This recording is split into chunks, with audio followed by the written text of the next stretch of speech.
Hello, and thank you for joining us for our program introduction for the Community Asthma and COPD Experts program. We had an anaphylaxis expert program, but replaced it with this. My name is Andrea Jensen. I am the Education Specialist for Allergy and Asthma Network. I am also a certified asthma educator. Leandra Tonweber is the lead asthma coach. She is a certified physician's assistant and a certified asthma educator. As I mentioned, I am the education specialist. I'm also a certified health education specialist and a certified asthma educator. Asthma is serious. The latest data shows that 26 million Americans have asthma, including 1 in 12 children. Asthma costs $50 billion per year, and that's billion with a B. For the first time in 30 years, deaths from asthma have jumped dramatically to 4,145 deaths per day, every day. This is an increase of almost 1,000 deaths over the last few years. That averages out to 11 deaths per day. There are also 13.8 million missed school days. And asthma is the #1 cause of missed school days. We also have 14.2 million missed work days. This can be because sometimes there's a parent or another caregiver that has to stay home with a child with asthma, or it might be the adult who is having problems with asthma and needs some time off. 3 in 5 people still limit physical activity due to asthma, and 71% misuse their inhaler. And this is something that you can help us with. 1 in 5 people cannot afford their asthma medications. You can see from the chart that the majority of deaths occur in those over age 35, not in children. If you look at the bar farthest to the left, that is for children under the age of 18. They account for about 200 deaths. The next bar over is ages 18 to 34, and that accounts for about 500 deaths. If you look at the third and fourth bar, or the columns there, they're for the ages of 35 to 64 and 65 and older, respectively. They both average about 1,700 deaths per year. This gray area represents deaths over age 35. You can see that a significant portion of annual deaths are in adults. Unfortunately, asthma education is usually focused on children, but we can clearly see that adults need asthma education also to help prevent needless death and suffering. Let's not forget about COPD. In the US, there are 150,000 deaths per year, over 50 billion in annual costs. And more women than men suffer from COPD. It also accounts for 923,000 ER visits per year. The most common cause is smoking, but up to 30% have never smoked.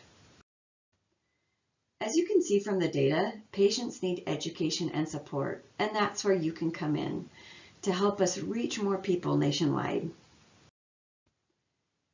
Where are we headed with this Community Asthma and COPD Experts program? As a fairly new program, I'll explain what we have planned, and it seems to be working so far.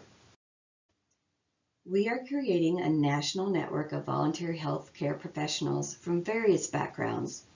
They help us raise awareness of asthma and COPD. They also help us provide education for patients, making sure we are addressing different literacy levels. As we move to digital education, we're including more graphics and short videos to help educate those with a lower literacy level. Our project focus is to educate patients about guidelines-based care, including unique needs of patients with asthma and COPD overlap. Also, to promote stock albuterol and stock epinephrine for schools. These emergency medications can literally help save lives. When you think about who you want to reach out to, consider schools. Do schools in your area have access to stock albuterol? Have your patients been taught correct inhaler technique? Before coming to Allergy and Asthma Network, I coordinated an asthma home visit program. Out of hundreds and hundreds of clients, I had 2 that had correct inhaler technique. Most people think they know what they're doing, especially if they have had asthma for decades, but their technique is almost always incorrect. Some people can be offended when you tell them that, but I tell them just by changing a couple of little things with their technique, they can actually get more medicine out of their inhalers and it will help them feel better. And inhalers are expensive, so let's help them get all of the medicine out of them that we can. Are your patients or clients or neighbors with asthma well controlled? Most patients that qualified for my asthma home visit program did so because their asthma control test was a 7, 8, or a 9. We know that it should be 20 or above to be well controlled, but most people think they're fine when you ask them how they're doing. Do people with asthma limit their daily activities? If their asthma is controlled, they really should be able to be active and complete everyday chores, like climbing stairs, carrying in groceries, or walking around the block. It can be hard to tell if people have asthma, COPD, asthma-COPD overlap syndrome, or COVID. Do people know how to use different devices? A metered dose inhaler, a dry powder inhaler, or a soft mist inhaler? Most patients don't realize that there isn't a propellant in a dry powder inhaler. They are going to be the propellant, which means they need to learn how to inhale hard and fast. I took a walk around the block yesterday and my neighbor stopped me to show me her 2 new inhalers. One was a dry powder inhaler and one was a metered dose inhaler. I asked if anyone had showed her how to use those. She said, well, no. The doctor didn't show me and neither did the pharmacist. So I showed her. And then I used a marker to write on her inhalers and let her know which one had to be inhaled slowly and which one needed to be inhaled hard and fast. Are people getting the refills that they need? Are they skipping refills because they can't afford a new inhaler? Do they need copay help? What about manufacturer's coupons or generics? Is that an option for what they're using? So who are our community and asthma COPD experts? Right now, we have 142 volunteers from 35 states and Puerto Rico. Some of the people that help are physicians and mid-level providers, asthma educators, nurses and school nurses, and first responders. We also have respiratory therapists, health educators, professors, tobacco treatment specialists, and pharmacists. Hopefully we didn't miss listing professions on our current volunteer list. If we did, please let us know. This is a map of states that have community asthma and COPD experts. Our dream and our hope is to get 1 volunteer for each state. If you squint really hard, you can see tiny numbers on some of the states. If you see your state and area and you are helping us, we thank you for volunteering for this very important program. If you have a colleague in one of these states, we would love to meet them and see if they can help us expand the number of people that we're helping. So how does this program work and what are you supposed to do? The 3 E's. We'll start with engage. Get people interested and engage with them. Connect with patients and audiences and really listen to what they need. We want them engaged so that they can fully participate in their care. Then educate. At Allergy and Asthma Network, we focus on the importance of guideline-based education. There is so much misinformation on the internet in posts, blogs, and videos, but we all know that social media content may not and usually isn't accurate. We want to teach people where to find correct information and where to find resources. I'll show you some of the resources we have at the end of the recording. Empower. Take ownership of their daily care and management. We want to teach people how to be their own asthma champion and gain confidence in how they live their life. That is the best way to improve outcomes. Create a volunteer plan and submit it on our website. So that's number 1 for you. I'll show you where that's found on our website. You can work alone or with a team. You can plan how to educate or raise awareness or advocate for change. You choose. Ideas for outreach can include health fairs, which are slowly coming back after COVID, although we're still very much in COVID. Things just aren't shut down like they used to be. Telehealth care is another option. Do any of you provide telehealth visits? If so, do you have a few extra minutes to educate your patients? Another option might be conference presentations, staff meetings, or webinars. All are options for educating those around you or for the public. We'll rely on your creativity in this area. You can focus on education in group sessions or workshops, health fairs, individual or family education, student education, or support groups. These can be in person or online. Any education that is done as part of your workday, well, that counts too. Just let us know all the wonderful things that you are doing. And please send us photos. We would love to see those. You can use media. This is a great option to be able to reach a lot of people. You can write a monthly blog for your medical practice, school, maybe even a health department. You can create your own social media posts, or you can share any of those from Allergy and Asthma Network.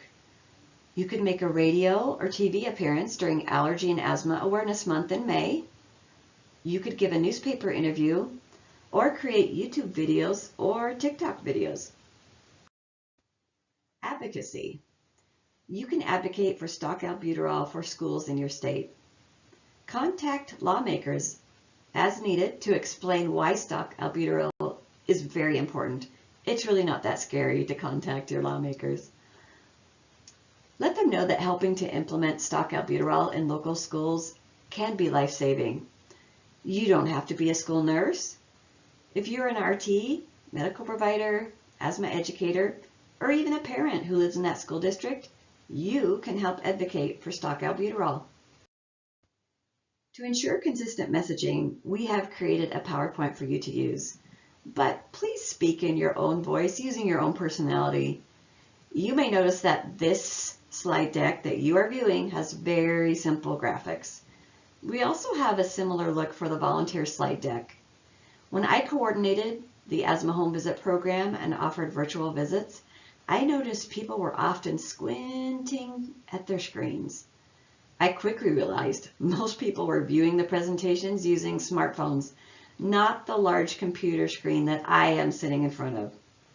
So the simplified graphic allows people to see clearly even on the tiny little screens on their smartphone.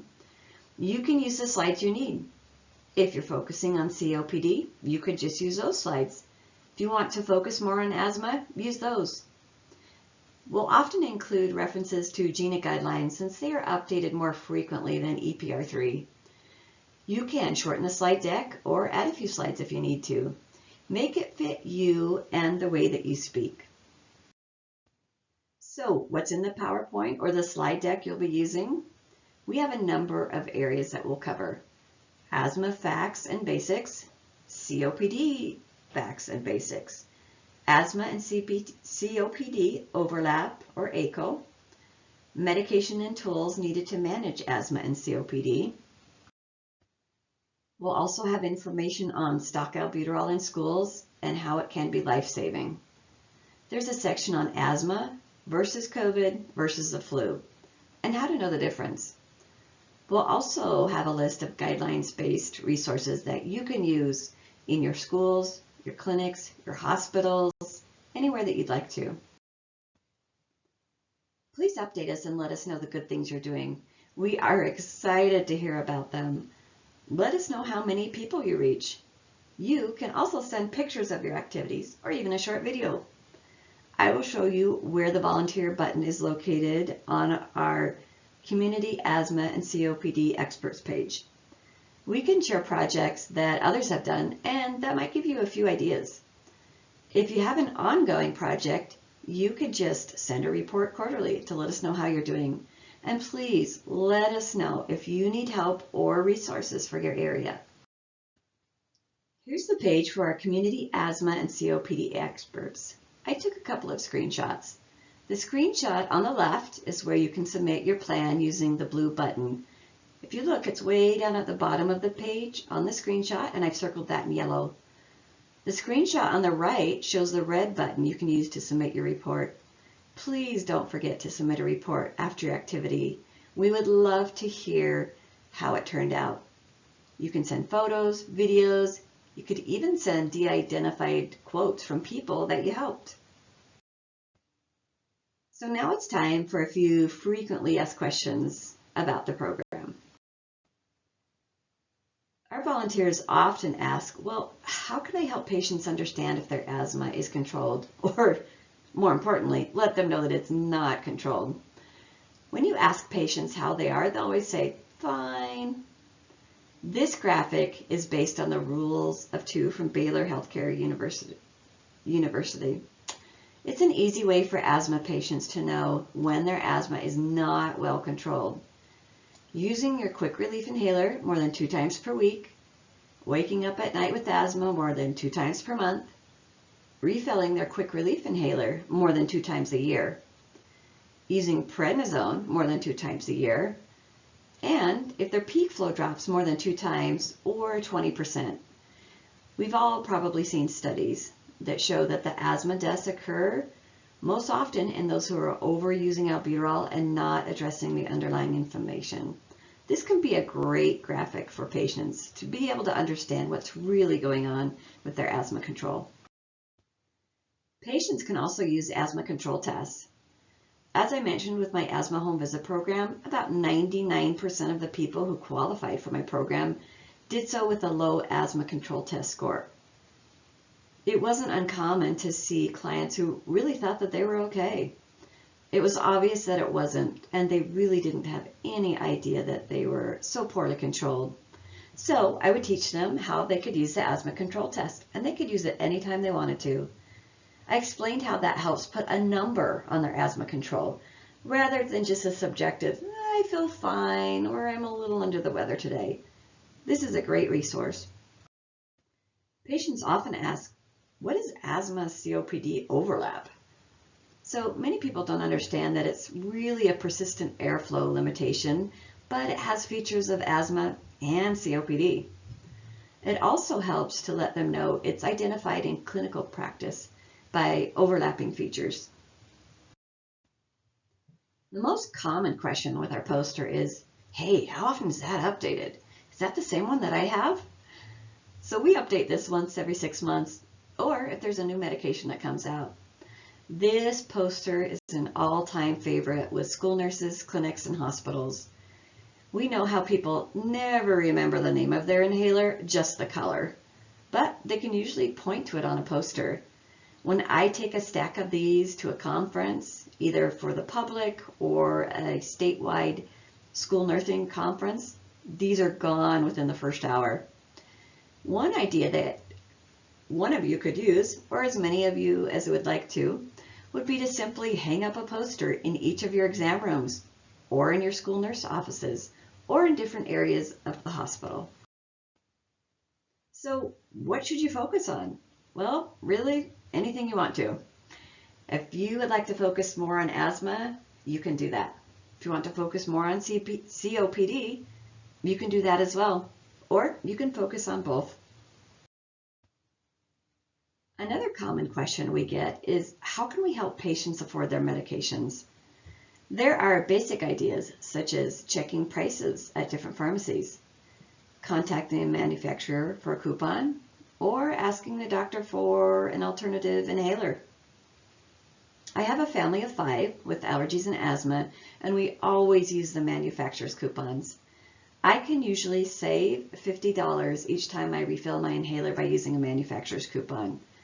We tell people coupons aren't just for groceries. Use them for your medications as well. On our website, we also have a section that lists, for each asthma and COPD medication on the market, links to the manufacturer for copay help. You can see that in the screenshots here. This will help you know that you're on the right page. We also have resources for medication assistance for biologics. That's another page on our website. I used this website for copay help when my son started a biologic for his severe asthma way back in 2004. We were able to get copay help while he was on the biologic for 7 years. He decided to quit when he went to college, and he's done quite well. There are websites like GoodRx where you can search your prescription and see how much it costs at different pharmacies in your area. Just put in your zip code and it will show you how much each pharmacy charges for the same medication. Needy Meds is a clearinghouse for manufacturers' discounts on prescriptions, on any prescriptions. We let people know it's not just asthma meds. It can also be for cholesterol lowering meds, antidepressants, anxiety medication, anything else they might need. Not only can you find help with prescriptions, but you can put in a patient's zip code to help them find a low-cost or sliding scale clinic in their area. You can also help them find a dental clinic, mental health clinic, or even a substance abuse treatment clinic. I have a family member that just moved who lives in another state.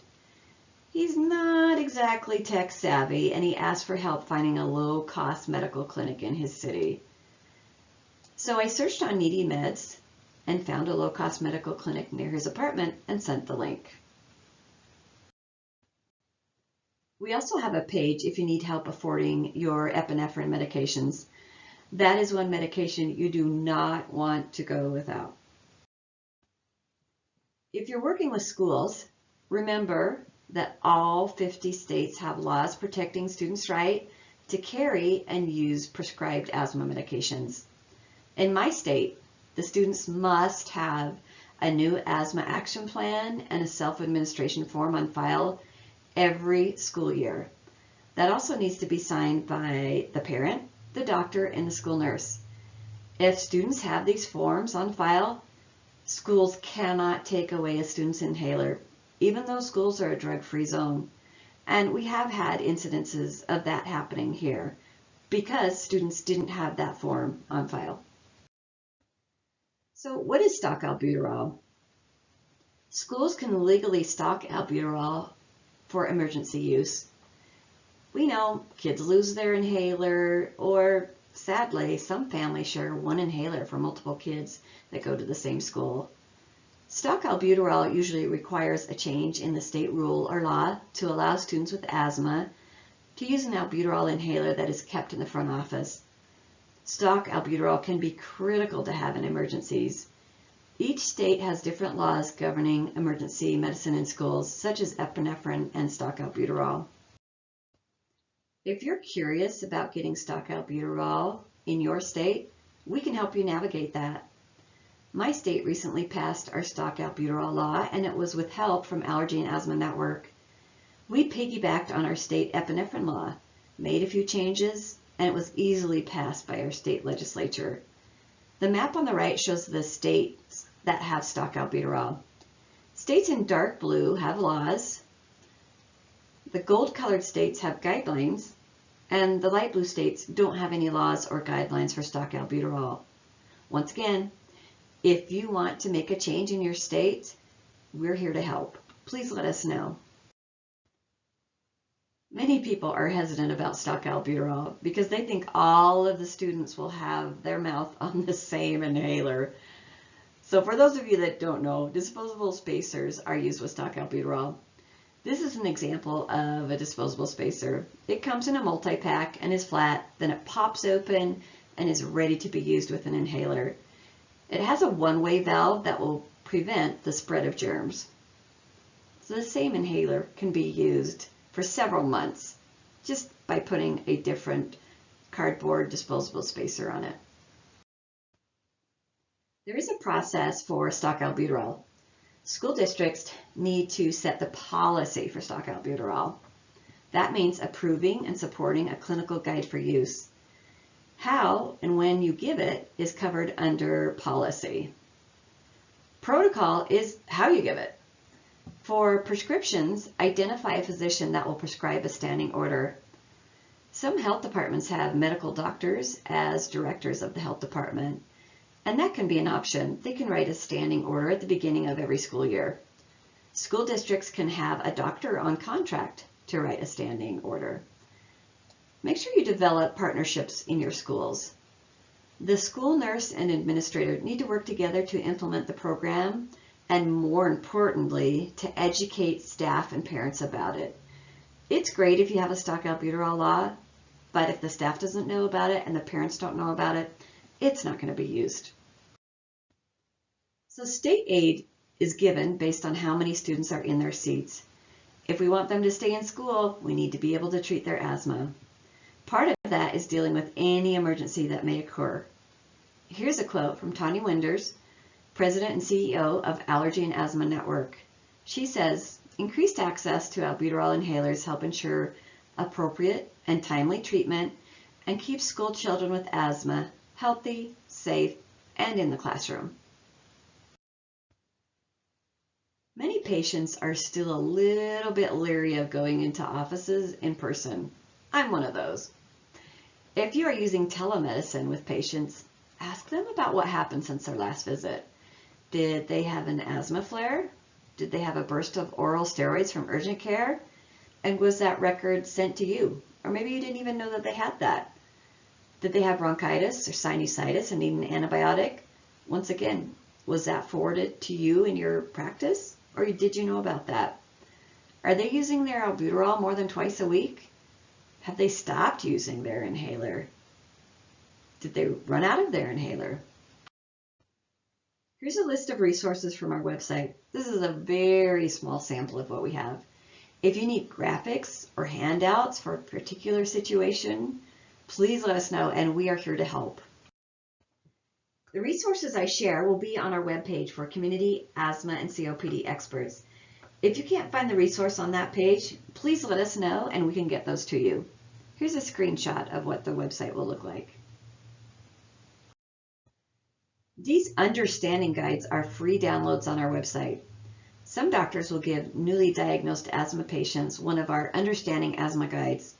Or maybe you just need to photocopy one page for a patient or a student. We have guides for understanding asthma, understanding allergies, understanding overlap conditions, understanding atopic dermatitis, and understanding anaphylaxis. We are often known as the poster people. The respiratory treatment poster comes in a small size that can fit on a clipboard.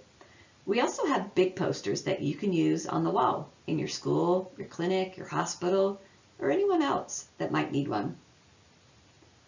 We also have a respiratory tools poster with information about medicines for the nebulizer. We also have information on there about spacers, spirometers, peak flow meters, and asthma action plans. These infographics are what we use for each presentation we give. You'll probably remember these from the start of the slide deck. You can print these out and use them in your clinic, your school, your hospital, a library, or you can use them, put them in a slide deck.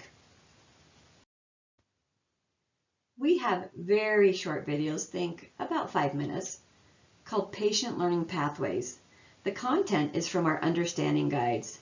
This is a good option for our visual learners or even those that have poor eyesight. We have these for asthma, COVID, and COPD. We are also developing more on different topics. This is our graphic about the September asthma peak.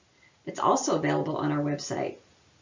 That's the graphic on the left. The two narrow graphics on the right side of your screen are actually one long graphic that I clipped to fit on this slide.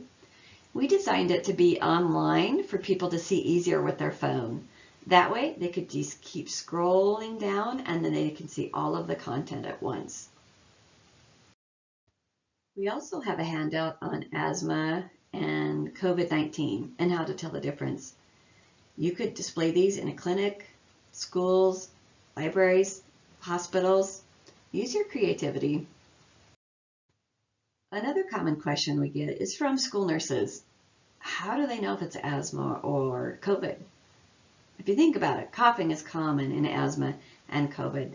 So do we know why a student is coughing? This image is on our website and can be helped during a nursing assessment. The flowchart has detailed information and it could be downloaded and printed off for school staff. One of your projects could be to get one of these in every school nurse's office in your district. That could be a challenge if you have a big school district. Might be easy if you have a smaller school district. Here's another graphic that you can print out for clinics, or you can give one to patients to help them understand the difference between COVID and asthma. Do parents wonder when they should keep their child with allergies and asthma home from school? I know, I often wondered that when my children were little. This is a simple graphic that can help them decide. Once again, you can print one out and give it to your patients for easy use. We also have videos for proper inhaler technique. Remember the graphic that showed that the majority of people misuse their inhaler? These videos are great for visual learners. These can be helpful for the patient to review what proper inhaler technique should look like versus what they're doing. Sometimes they go back to old habits once they leave your office. This is something that they can refer back to. They're short and easy to see. Environmental triggers can be everywhere for those with asthma. Homes, schools, clinics, outdoors. So helping patients know what they need to avoid can help them maintain better asthma control. Here's another quick graphic to print out and share with patients or caregivers. It's important to keep in mind that kids or adults with asthma and or COPD can also have environmental allergies and food allergies. You can print out this food allergy graphic and you can use it in schools, clinics, or hospitals. Most people don't realize that death can occur within 30 minutes of ingesting food and 15 minutes with an insect sting. So having stock epinephrine in schools can literally save lives. All 50 states also have laws protecting students' right to carry and use prescribed anaphylaxis medications. Our anaphylaxis at a glance is very popular with school nurses and with families. We also have graphics that you can print out. One is for the top 9 food allergens and the other is the You Need To posters for clinics, schools, or hospitals. As someone that has food allergies and had anaphylaxis again last month, there are helpful tips on here, like always carrying 2 epinephrine autoinjectors. Sometimes you might need a second dose, or once in a while they can actually misfire. My autoinjector was defective and misfired, so we had to make a mad dash to the ER. Luckily, we only lived 5 minutes away and made it there in time. We have small posters that show epinephrine treatments. Many of you may know that there are some FDA trials underway for new ways to administer epinephrine. Probably all know someone who's deathly afraid of needles.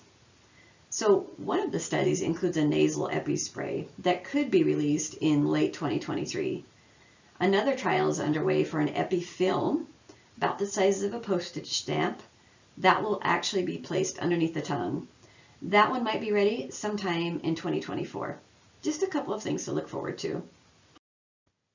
Along with asthma, COPD, allergies, and food allergies, you may have students or adults with eczema, also known as atopic dermatitis. We have graphics for that too. And last, we've made it to the end of the slide deck. We have one more graphic to show you. This one is for latex allergies. This is also one of the long graphics I had to cut in half to fit on the slide. It's a little easier to view online if you're on a smartphone. It's 5 key questions about latex allergy. Although latex allergy affects a small percentage of the population, it really can affect every area of their life. Thank you for joining me for an introduction to the Community Asthma and COPD Experts Program.